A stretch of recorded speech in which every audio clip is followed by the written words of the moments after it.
Seigneur Jésus, nous avons eu la joie, le privilège d'élever ton nom dans l'Assemblée, de reconnaître ta grandeur, ta gloire, comme notre frère Jim l'a mentionné. Tu es un Dieu splendide, merveilleux, glorieux et saint. Un Dieu aussi miséricordieux et compatissant. Un Dieu qui remplit l'univers et qui est présent dans les cœurs. Merci pour ce privilège de te connaître, de te servir et maintenant d'être à l'écoute de ta parole. Ton peuple écoute. Parle. Amen.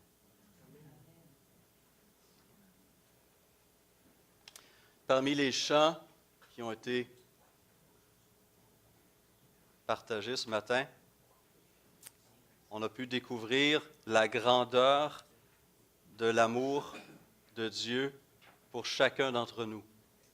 Dieu s'intéresse profondément à chacune de ses créatures. Et son amour est là pour chacun d'entre nous. Mais aussi, il faut se rappeler que l'Église, donc l'ensemble de ces individus qui ont été transformés par l'Esprit de Dieu, l'Église est aussi extrêmement précieuse aux yeux de Dieu. Elle est au cœur de son projet pour le monde. Jésus en a fait sa mission lorsqu'il a dit à ses disciples, « Je bâtirai mon Église. » Et il l'a fait à un très grand prix, au prix de son propre sang, au prix de sa vie. Paul va écrire aux Éphésiens que Christ a aimé l'Église et s'est livré lui-même pour elle. Pour pouvoir créer cette Église, il devait donner sa propre vie. L'apôtre Paul va parler de l'Église de Dieu qu'il s'est acquise par son propre sang. Le Saint-Esprit s'intéresse à l'Église, il l'a mis au monde. Le jour de la Pentecôte, il lui a donné à chacun de ses membres les dons nécessaires pour que chacun contribue à son développement, à sa croissance, à son édification. Mais pourquoi l'Église est-elle si importante? Qu'est-ce qui amène Dieu à donner tant de lui-même pour créer cette entité qui a vu le jour de la Pentecôte et qui va durer pour l'éternité? Pourquoi revêt-elle tant d'importance? Pourquoi un investissement si personnel de Dieu? Et pourquoi Dieu s'attend-il à ce que nous reflétions la même préoccupation pour son Église? Quelle est la mission de l'Église de Jésus-Christ? Et la mission de l'Église universelle est la même mission, la mission de chaque Église locale, qu'elle soit ici à Québec, qu'elle soit à Coudjouac, à Kelowna, à Caracas ou au Caire. C'est la même mission qui doit être au cœur de chaque Église locale. Et nous devons nous poser ces questions sur une base régulière, collectivement, individuellement. Pourquoi l'Église Renaissance existe-t-elle? Qu'est-elle appelée à accomplir? Et est-ce qu'on le fait? Surtout ça. Est-ce que nous sommes obéissants à la vision qui était derrière la création de l'Église de Jésus-Christ? Donc, ces questions sont importantes pour nous garder centrés sur la mission de Christ. Rester centrés dans la voie que Christ a tracée pour son Église. C'est une période aussi c'est une question qui est importante pour nous aujourd'hui, maintenant, parce que nous sommes aussi dans une période de nomination, comme j'ai dit. Nous avons la tâche d'identifier les personnes que l'Esprit de Dieu a équipées pour contribuer justement à la réalisation de cette mission. Mission qui nous concerne tous. Pourquoi Renaissance existe-t-elle? Pour quelles raisons l'Esprit Saint agit-il en son sein? la remplissant de sa présence et de sa puissance. Cela, bien sûr, tourne autour de son identité, mais aussi de ses influences autour. Et ce matin, j'aimerais qu'on puisse regarder brièvement, essentiellement, ce qui sont les 4 principales raisons. Nous connaissons ces choses, nous avons besoin de nous les rappeler et de nous questionner sur notre place dans cette Église et ce que chaque membre est appelé à réaliser. Et 2 des 4 principales raisons se trouvent dans les dernières paroles de Jésus dans l'Évangile de Matthieu. Un texte que nous pouvons citer par cœur. Allez, faites de toutes les nations des disciples, les baptisant au nom du Père, du Fils et du Saint-Esprit, et enseignez-leur à observer tout ce que je vous ai prescrit. L'Église et l'Église Renaissance existent premièrement pour faire des disciples, pour transmettre au monde la bonne nouvelle de Jésus-Christ. Évangéliser, transmettre l'Évangile est une des missions de l'Église Renaissance et de l'Église de Jésus-Christ. C'est le sujet qui a reçu l'attention de Jésus à la toute fin de sa vie, juste avant qu'il soit rappelé auprès du Père. Et alors qu'il était sur le point justement de monter au ciel, les apôtres en ont profité pour le questionner sur le moment de son retour. Et la réponse de Jésus était claire, ne vous préoccupez pas de l'avenir, préoccupez-vous du présent. Et voici ce qu'il a donné comme réponse. Acte 1,6, les apôtres réunis lui demandèrent, « Seigneur, est-ce en ce temps que tu rétabliras le royaume d'Israël? » Il leur répondit, « Ce n'est pas à vous de connaître les temps ou les moments que le Père a fixés de sa propre autorité, mais vous recevrez une puissance, le Saint-Esprit survenant sur vous, et vous serez mes témoins à Jérusalem, dans la Judée, dans la Samarie et jusqu'aux extrémités de la terre. » Ces dernières paroles. Le texte ajoute, après avoir dit cela, il fut élevé. C'est toute dernière parole de Jésus à ses disciples. Allez dans la puissance de l'Esprit, soyez mes témoins, partagez la bonne nouvelle. L'évangélisation, la mission, est la raison d'être du peuple de Dieu. Et cet appel n'est pas une recommandation, c'est un ordre. Cette mission ne souffre d'aucune limitation géographique ou ethnique. Le texte est clair. On parle de toutes les nations, de toutes les ethnies en Matthieu 28, et on parle d'aller jusqu'aux extrémités de la terre en Actes 1,6, 1,8. Et il nous donne une assurance remarquable. Il nous dit qu'il sera toujours avec nous dans la réalisation de cette mission et que sa puissance agira puissamment en nous et à travers nous pour la réalisation de cette vision. À travers cette mission, nous réalisons donc que nous avons une dette envers le monde. Nous avons un devoir de faire connaître cette bonne nouvelle de Jésus-Christ. Communiquer ce message d'espérance que Dieu a tant aimé le monde qu'il a donné ce qu'il avait de plus précieux, de plus riche, son Fils unique, afin que ceux qui le reçoivent sa vie, son pardon, sa grâce, sa force, sa justice. Et c'est par le moyen de la prédication, de l'enseignement et de l'évangélisation que Christ bâtit son Église. Et tant qu'il y aura du monde, la mission de l'Église de Jésus-Christ ne sera pas terminée. Et tant que Christ ne sera pas revenu, sa mission devra se poursuivre.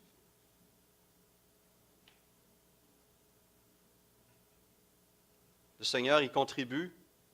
La parole nous montre qu'à chaque jour, le Seigneur ajoute à l'Église. Des vies sont transformées, des gens entendent l'appel et répondent favorablement.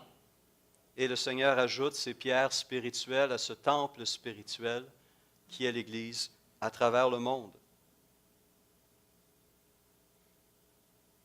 Et donc, si l'Église Renaissance veut être fidèle à la mission de son Seigneur, elle doit travailler à apporter cet évangile à tous les peuples. Elle doit le faire en continuant à prier pour le salut de leurs proches et des nations. Elle doit continuer en apportant un témoignage conséquent de l'Évangile et de la bonne nouvelle à ses concitoyens. Elle doit le faire en envoyant et en soutenant des ouvriers, des ouvrières, en priant pour des pasteurs, des implanteurs, des évangélistes, des missionnaires et en cherchant soi-même sa place dans tout cela. Et sur ce point, il y a de très bonnes choses qui se réalisent à Renaissance. Nous soutenons des missionnaires comme les Soucis en Bolivie, en Amérique centrale, les Grove au Cameroun, les Copeland qui travaillent pour la mission New Tribes. Plusieurs individus de notre communauté soutiennent d'autres ouvriers, d'autres ouvrières chrétiennes. À travers nos offrandes, nous sommes une Église généreuse. Nous soutenons ces missionnaires, nous soutenons la mission de notre famille d'Église, qui à son tour soutient des plus petites églises, des implanteurs, des évangélistes. Et à travers notre famille nationale, nous soutenons des missionnaires aussi à travers le monde. Nous sommes une Église généreuse financièrement.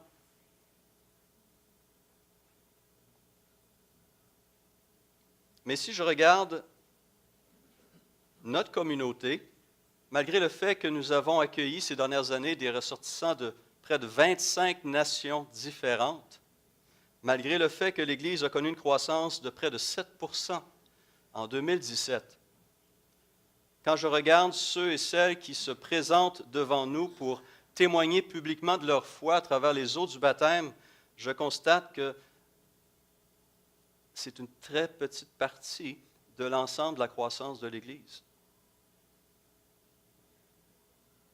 Nous avons beaucoup de nos jeunes, et ça, c'est un sujet de réjouissance profonde. Nous avons beaucoup de nos jeunes qui se tournent vers le Seigneur, qui font profession de foi. Mais combien de nos baptisés, combien de nos nouveaux membres sont des gens qui se sont convertis suite au témoignage conséquent d'un de nos propres membres? Et là, nous avons une préoccupation, parce que le pourcentage est faible. Donc, en tant que communauté, sur cette première mission de l'Église, on a besoin de se questionner sur ce qui est fait ou n'est pas fait.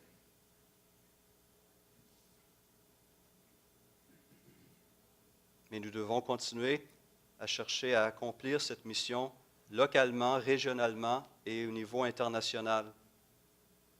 Et personnellement, je rêve du jour où notre propre communauté pourra elle-même envoyer, voir de nouveaux ouvriers émerger, envoyer des gens qui vont être pasteurs, évangélistes, implanteurs ou missionnaires dans plusieurs régions du monde. Est-ce qu'on peut rêver de cela en tant que communauté? D'être une communauté qui envoie, qui ne fait pas que recevoir et qui bénit ce monde au nom de Jésus-Christ?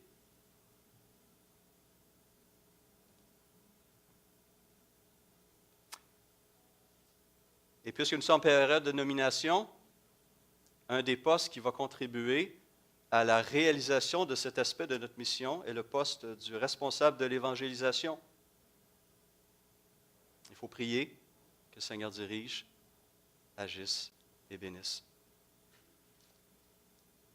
Évangéliser le monde est une des deux missions mentionnées dans ce texte que nous appelons le grand mandat, Matthieu 18 à 20. Mais ce même texte nous parle d'un deuxième aspect de notre mission, qui est édifier l'Église. Enseignez-leur à observer tout ce que je vous ai prescrit.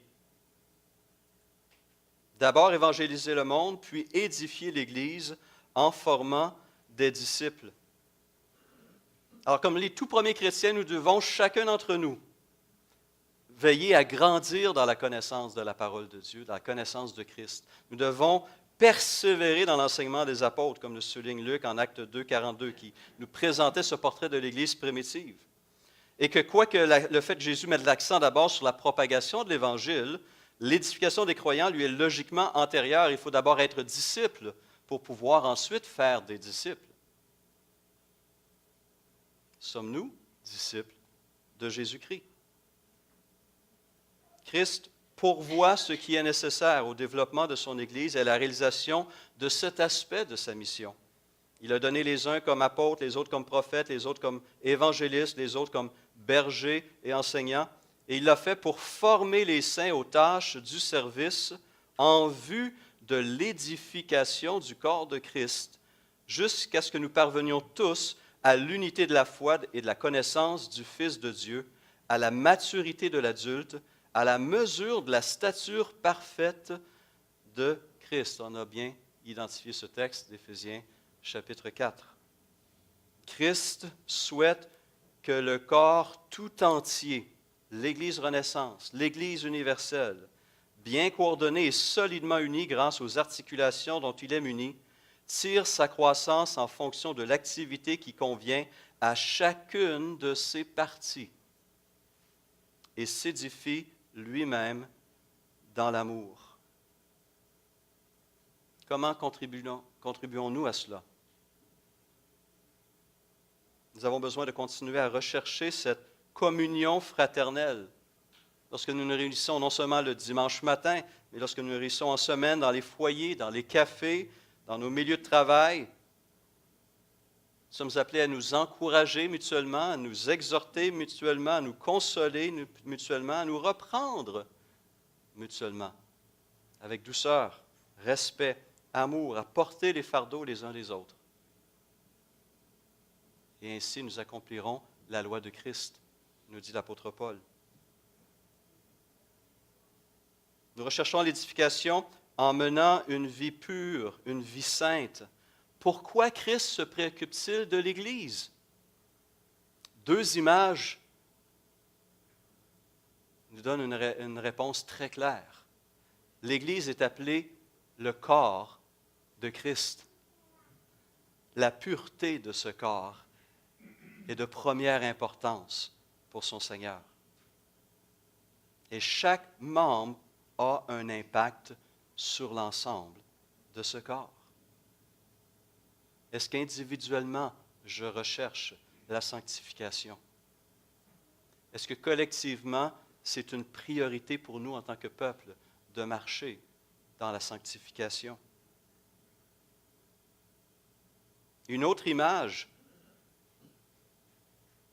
assez fascinante, c'est que l'Église est appelée à être l'épouse de Christ. En Éphésiens 5, 25, Paul écrit que Christ a aimé non pas seulement les individus, mais il a aimé l'Église et s'est livré lui-même pour elle afin de la sanctifier en la purifiant et en la lavant par l'eau de la parole, pour faire paraître devant lui cette Église glorieuse, sans tache ni ride ni rien de semblable, mais sainte et irréprochable. Nous devons veiller sur notre propre pureté, collectivement, parce que le jour des noces de l'agneau s'en vient. Apocalypse 19 nous donne cette vision de ce jour. Les noces de l'agneau sont venues, son épouse s'est préparée.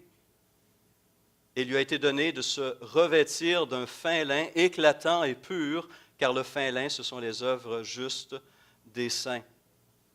Comment peut-on contribuer à cela? Comment peut-on voir en sorte que cette Église accomplisse cette mission?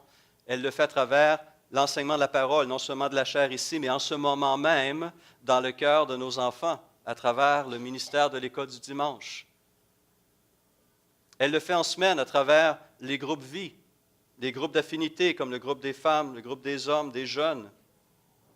l'Église Renaissance contribue à l'édification et à la sanctification du corps de Christ aussi en dehors de ses murs.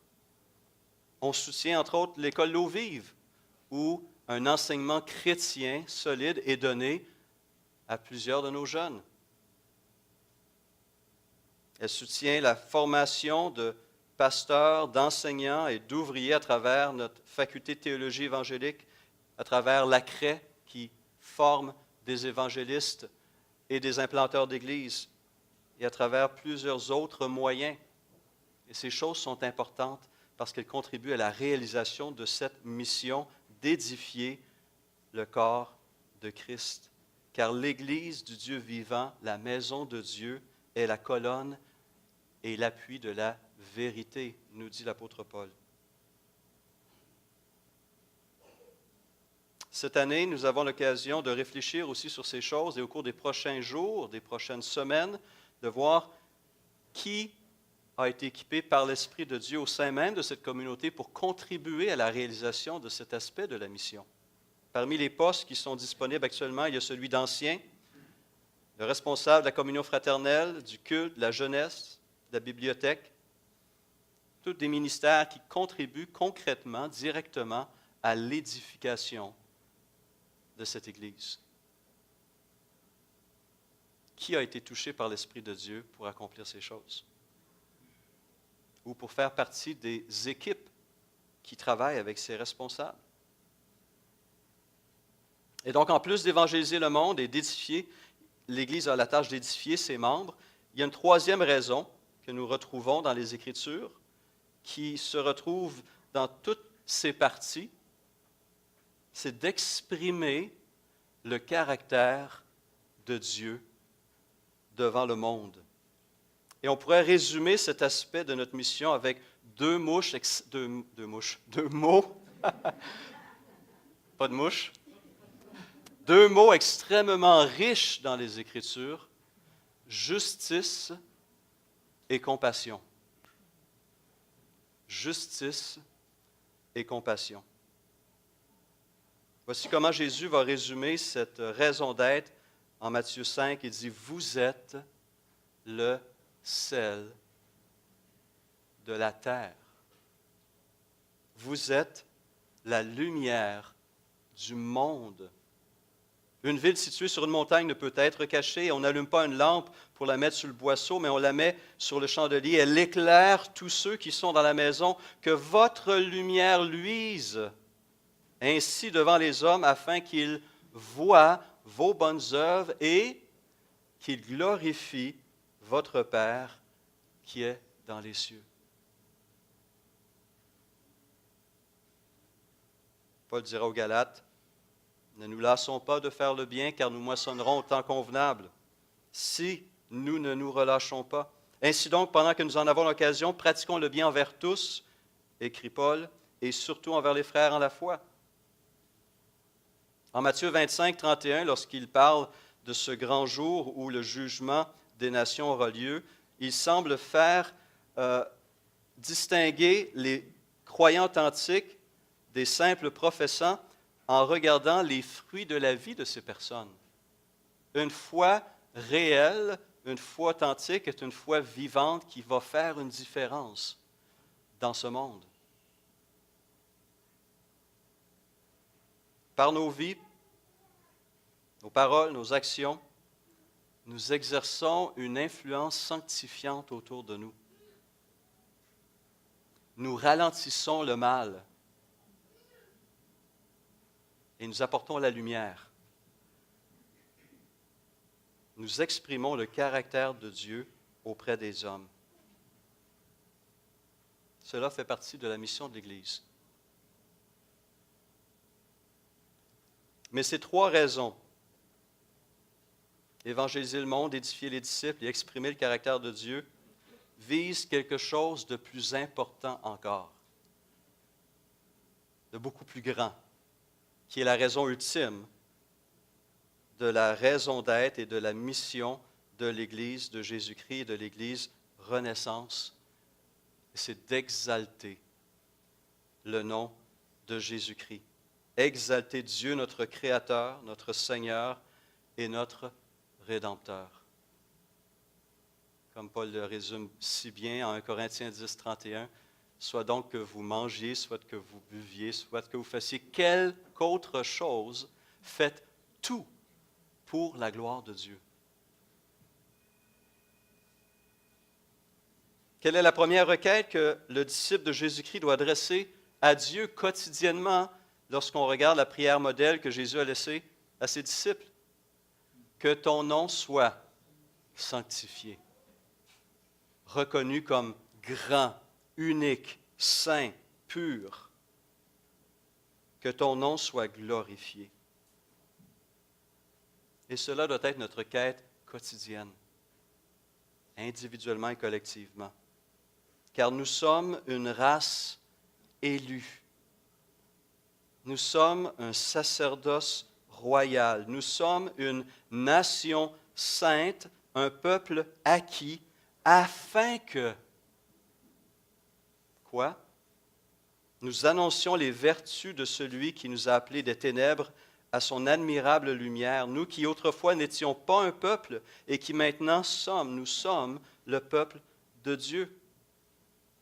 Et Pierre, dans sa première épître, nous invite à avoir au milieu des païens une bonne conduite afin que là même où ils nous calomnient comme si nous étions des malfaiteurs, ils remarquent nos bonnes œuvres et glorifient Dieu au jour où il les visitera. Cette gloire de Dieu, cette exaltation du nom de Jésus-Christ est la raison d'être de notre élection. Éphésiens 1,5 mentionne qu'il nous a prédestinés dans son amour à être ses enfants d'adoption par Jésus-Christ, selon le bon plaisir de sa volonté, pour célébrer la gloire de sa grâce. C'est la raison pour laquelle le Saint-Esprit nous a équipés de dons spirituels, non pas seulement pour notre édification personnelle ou collective, mais pour le glorifier lui. Pierre le dit ainsi, comme de bons dispensateurs de diverses grâces de Dieu, que chacun de vous mette au service des autres le don qu'il a reçu. Si quelqu'un parle, que ce soit comme annonçant les oracles de Dieu, si quelqu'un remplit un ministère, qu'il le remplisse selon la force que Dieu communique, afin qu'en toute chose, Dieu soit glorifié par Jésus-Christ. C'est ce que nous cherchons à accomplir dimanche après dimanche, mais ce que nous devons aussi chercher à accomplir jour après jour. Élever, exalter, glorifier le nom de Jésus-Christ. L'Église Renaissance n'existe pas que pour elle-même, pour son édification, mais elle existe aussi pour le monde, pour la ville de Québec et jusqu'aux extrémités de la terre, et pour Dieu, pour que son nom soit exalté comme il le mérite. L'Église existe pour perpétuer l'œuvre que Jésus-Christ a commencée. Dans cette prière que nous appelons la prière sacerdotale, les toutes dernières prières que l'on retrouve dans l'Évangile de Jean, Jésus dit, en parlant au Père, je t'ai glorifié sur la terre. Je t'ai glorifié sur la terre. Nous devons pouvoir dire la même chose en tant qu'Église. Et pour cela, nous sommes appelés à continuer à faire l'œuvre que Jésus a commencée. C'est la mission de l'Église Renaissance. Donc le titre qui apparaît dans le bulletin est en fait un peu un titre trompeur. La mission de Renaissance en 2018. En fait, la mission de Renaissance en 2018 est la même qu'en 2017 et en 2016. Et ce sera la même en 2019. Essentiellement, évangéliser le monde, édifier les disciples, exprimer le caractère de Dieu et exalter le nom de Jésus-Christ. Quelle sera notre contribution personnelle à la réalisation de cette mission collective? Comment Dieu peut-il utiliser en 2018 notre temps, nos talents, notre trésor pour réaliser cette mission? Je vous invite, s'il vous plaît, à prendre un temps pour réfléchir sur ces questions et de voir aussi collectivement en tant qu'Église comment, par quels moyens nous pouvons accomplir ces choses en 2018 et dans les années à venir. C'est une question de fidélité, c'est une question de survie en tant que peuple de Dieu. Prenons un instant, s'il vous plaît. Prenons un instant, chacun pour soi, de se positionner devant ces 4 raisons d'être. Et pas seulement individuellement, mais aussi pensons à notre communauté, collectivement. Où nous situons-nous et où devrions-nous aller? Et je conclurai par un temps de prière.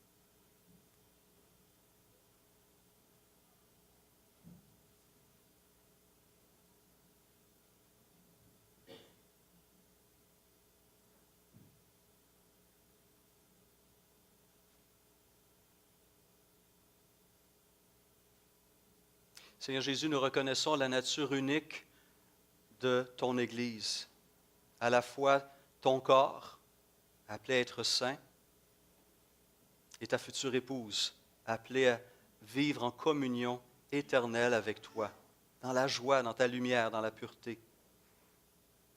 Seigneur, nous sommes conscients que tu nous as créés, tu as bâti ton Église pour des raisons claires, évidentes dans ta parole. Et l'Église Renaissance doit s'insérer au sein de cette mission qui va contribuer au départ et à la fin à l'exaltation de ton nom, à la reconnaissance que tu es le seul vrai Dieu, que tu es le maître de l'univers, le créateur et le rédempteur unique, que nous te devons tout. Et que tu es un Dieu bon, beau, saint, majestueux. Seigneur, nous réalisons que nous avons encore du chemin à faire individuellement et collectivement. J'ai encore du chemin à faire dans chacun de ces points, ces raisons d'être. Nous te demandons ta sagesse. Nous te demandons, Seigneur, ta force. Nous te demandons, Seigneur, courage pour continuer à avancer dans ces voies que tu as tracées pour nous, ces voies que tu as déblayées pour nous. Continue, s'il te plaît, à faire de nous des disciples engagés et consacrés. Donne-nous le courage d'aller et de faire à notre tour des disciples autour de nous. Aide-nous à contribuer selon les dons, les talents, les ressources que tu nous donnes à l'édification de cette Église, à son rayonnement. Que ta lumière puisse briller dans ce monde à travers nos actes de justice et de compassion. Et que tu puisses te réjouir de ton épouse, de ta fiancée. Seigneur, puisses-tu sanctifier et diriger ton Église cette année. Nous comptons sur toi, nous avons besoin de toi. Et dirige chacun de ses membres, s'il te plaît, pour la réalisation de ta volonté. Amen. Bon dimanche à tous.